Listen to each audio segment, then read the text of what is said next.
frère Georges, moi je voulais tout simplement, je n'ai pas un esprit de peur, hein, j'ai confiance au Seigneur, mais en France aujourd'hui débutent les vaccinations dans les maisons de retraite pour nos aînés.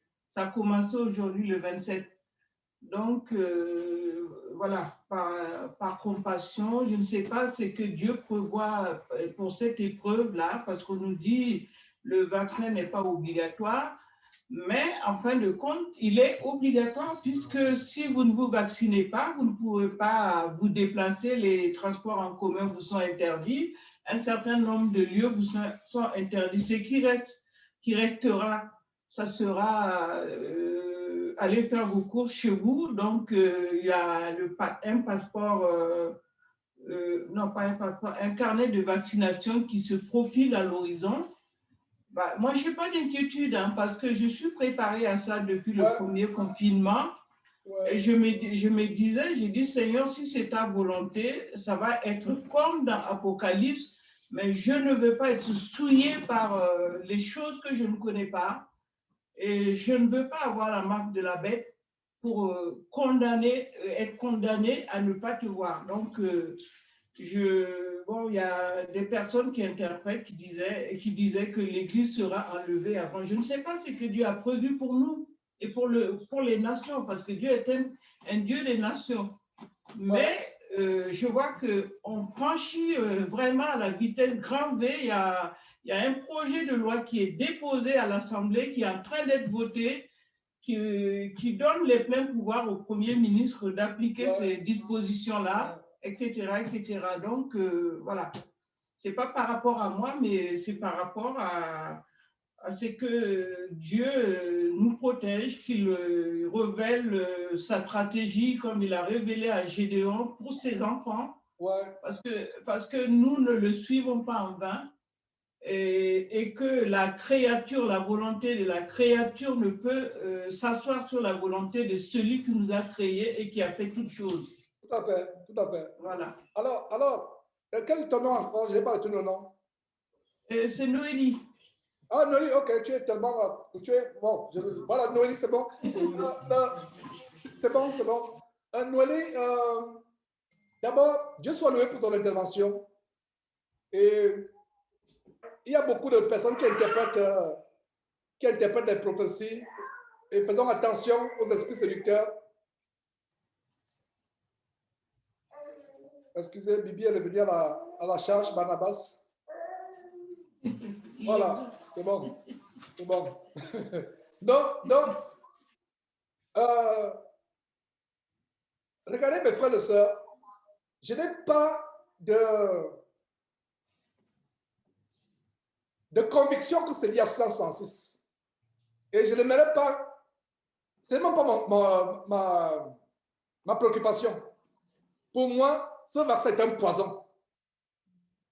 Un point trait. Tout vaccin d'ailleurs. Parce que notre vaccin, c'est le sang de Jésus. Mais il y a des cas où, regardez, quand ils sont partis au Cameroun, on a été obligé de faire vacciner les enfants. Sinon, on ne partait pas au Cameroun avec eux il y a 3 ans. Et comme tu dis, Noélie, effectivement, il y a des gens qui n'auront plus de travail, qui ne pourront plus se déplacer, même aller à l'école. Et Dieu ne peut pas permettre que nous ayons ce fardeau sur nous. Allez lire la prière de Jésus pour ses disciples en Jean chapitre 17. Alors, considérons cela comme un poison, un breuvage mortel. Et lisez Marc chapitre 16. Les miracles comparant ceux qui auront cru. S'il peut avoir quelques breuvages mortels, c'est un breuvage, c'est un liquide. Quand quelqu'un est à l'hôpital, quand il ne peut plus manger, n'est-ce pas, on met une intraveineuse pour l'alimenter? C'est ça, c'est un breuvage. Un breuvage, c'est ce que vous avalez, ou bien on vous fait la piqûre. Parce que quand tu dis que ce n'est pas, quand tu dis que ce n'est pas obligatoire, c'est obligatoire. Oui. Si vous avez votre travail, on vous dit à partir de demain, ne venez pas au bureau lundi si vous n'avez pas une carte de vaccination contre le Covid. Ça veut dire que c'est obligatoire. Et nous, en tant que chrétiens, tant que j'ai la conviction, je ne parle pas du doute. Parce qu'il y a des vidéos là qui mettent la peur dans le cœur des gens. Nous, ce n'est pas la foi. Ce vaccin-là, je me vaccine, j'ai la foi que ce sera comme du néant. Même pas l'air comme de l'eau, ce sera du néant. Il me vaccine, ça disparaît, il n'y a rien. Et voilà ce qui va se passer pour les chrétiens qui ont la foi. Ils penseront que tu es vacciné, mais toi, rien, absolument rien, au nom de Jésus-Christ. Amen. Ayons cette foi, ayons la foi agressive. Tu me vaccines et dis pour moi, il n'y a rien dans mon. Rien. Tu me vaccines, rien, absolument rien. Qu'est-ce qui se passe en Actes chapitre 19? Pas 19, Actes chapitre 28 plutôt. Qu'est-ce qui se passe dans Actes chapitre 28? Paul est en train de ramasser des brindilles pour attiser le feu. Une vipère s'accroche à lui.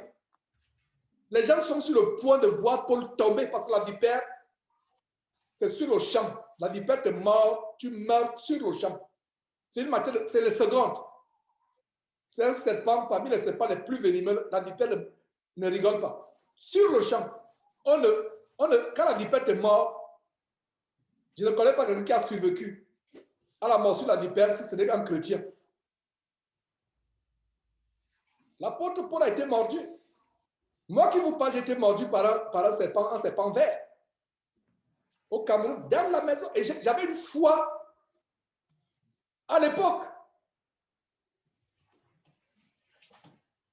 La même foi est toujours là. Mais avec la science, avec le développement, tu as le travail, tu te fais plus aux structures qui sont autour de toi. C'est pour ça que notre foi doit être en Dieu. Et à l'époque, j'ai dit, Seigneur, je ne me lamente pas. Tant que l'étudier dans la maison, il m'a mordu au talon. Dans la maison, tant que l'étudier, je préparais, je ne sais pas si c'était un examen d'université. Il m'a mordu. Je suis parti au lit. Vous voyez, quand on vient d'être converti, la fougue que vous avez. Il a dit, s'il faut que je meure, je vais mourir. J'ai tué le serpent, je l'ai jeté. Quand j'ai dit à mon père le lendemain matin que j'étais mordu par un serpent hier, il me dit, monte, c'est où? Je lui montre le talon. Il était sur le point de s'évanouir. Le lendemain, rien ne m'est arrivé. Je ne vous dis pas de faire la même expérience que moi si vous n'avez pas de foi. Tandis que si le serpent te mord, si le doute arrive, va à l'hôpital. Parce qu'il y a le doute. Mais si tu n'as pas le doute, Dieu n'est pas menteur. Quiconque croit en Dieu ne sera pas déçu. Amen. Je le crois. Et ma prière, c'est que toi, ma soeur, toi, mon frère, tu crois aussi à cela. Que quand tu mets ta confiance en Dieu, tu ne seras pas déçu. Je ne dis pas maintenant d'aller tenter Dieu, d'aller ramasser les serpents pour qu'il te morde, d'aller ramasser les scorpions. Ce n'est pas ce que je dis. Je n'ai pas ramassé ce serpent. Il est venu dans la maison, il fait quoi dans ma maison? Il entre, il me mord sous la table. Je vois quelque chose je regarde, c'est un serpent là qui est là. Qui est là. Qu'est-ce qui s'est passé? Je l'ai tué. Je l'ai jeté. Le lendemain, mon père, il n'en revenait pas. Il me dit, il faut qu'on aille à l'hôpital. Je lui ai dit, mais si j'ai passé toute la nuit, le pied ne s'est même pas enflé. Ce n'est pas le matin que tu vas mener à l'hôpital. Non, il faut. J'ai dit, non, je ne vais pas à l'hôpital. Jusqu'à ce que les jours après, le pied n'a même pas gonflé.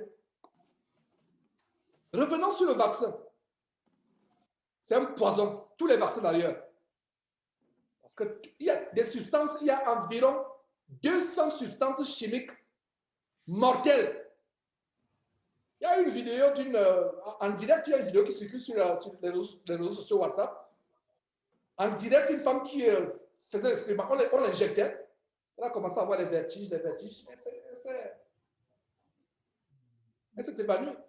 Il y a des gens qui meurent, on ne vous dit pas. Mais nous, chrétiens, et c'est le message que nous donnons au monde, nous, chrétiens, en Jésus-Christ, nous avons le pouvoir sur les poisons. Voilà le message d'évangélisation que nous donnons au monde. Et qui viennent à Jésus-Christ pour expérimenter la protection contre les vaccins, contre les poisons. Très bonne intervention, Noélie. Maintenant, si tu peux éviter le vaccin, ne te précipite pas pour aller te vacciner. Si ne pas te vacciner, ça t'apporte. Ça ne t'empêche pas d'aller au travail, ça ne t'empêche pas de voyager, ça ne t'empêche pas de te déplacer. Maintenant, si c'est qu'il faut aller voyager pour aller évangéliser au Sénégal et que je dois prendre l'avion, moi, Georges, je me vaccine. Rien ne va m'arriver. J'ai la foi et cette foi ne repartira pas. Nom de Jésus-Christ. Même maintenant, là, si on me dit maintenant, les policiers passent maintenant au coin, on dit, Georges, monsieur, qui est là? C'est la maison de Nama ici. Ouvrez, vaccin obligatoire. Vous allez pouvoir me vacciner ici en direct, devant vous. Je n'ai pas de peur de ce vaccin. Je n'ai pas peur du poison. Parce que le vaccin, c'est poison. Breuvage mortel, il te fera point de mal. Jésus a menti. Oh, frère, sœur, je vous assure avec les larmes. Ne doutons pas des paroles de Jésus. S'ils boivent quelques breuvages mortels, il ne vous fera point de mal. Jésus a dit, je crois à ce que Jésus a dit. Venez même, vous vaccinez, ajoutez-moi encore 2, j'ai encore besoin de 2 autres. Ajoutez encore. Yes. Jésus a dit, oh frère, c'est ça la foi. La foi agressive. La foi, elle est agressive. Jésus a dit, et bien même, il y aura des situations où peut-être j'ai tort, peut-être j'ai raison, mais je pense que j'ai raison. Le monde dans lequel nous vivons est devenu terrible. Ils mettront les gens en prison, ceux qui vont refuser de se vacciner. Je pense, c'est pour me tromper, mais je pense que ça arrivera, soit de mon vivant, soit après ma mort. Jésus ne revient pas, que tant le merveilleux Seigneur, Jésus ne revient pas. Et si vous forcez d'aller en prison, est-ce qu'en prison vous avez la liberté? Vous n'avez pas de liberté, donc ça veut dire qu'on vous enchaîne, on vous vaccine forcé. Ça veut dire que si vous qu'on meurt, allez lire ce qu'ils ont précédé la foi dans Hébreux chapitre 11, on les tuait. Il y a même certains qui disaient, Seigneur, je refuse la délivrance, je veux mourir, aller à l'encore du Seigneur. Et le Seigneur exauçait leur vœu. N'ayons peur de rien. La seule peur que nous devons avoir, la peur de perdre le salut, de nous retrouver en enfer. La terre, dans le monde, là, n'ayons peur de rien. Soyons encouragés par ces paroles. Et voilà justement, qu'est-ce qui nous a amené à consacrer tout un enseignement aujourd'hui sur les aliments? C'est à cause de quoi? La peur. C'est à cause de quoi? Les doutes, le manque de foi, l'incrédulité. N'ayons peur de rien. Les maladies, les contacts.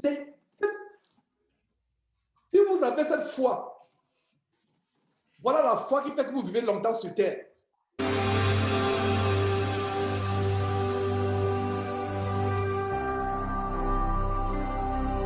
Jésus-Christ TV, vous connaîtrez la vérité et la vérité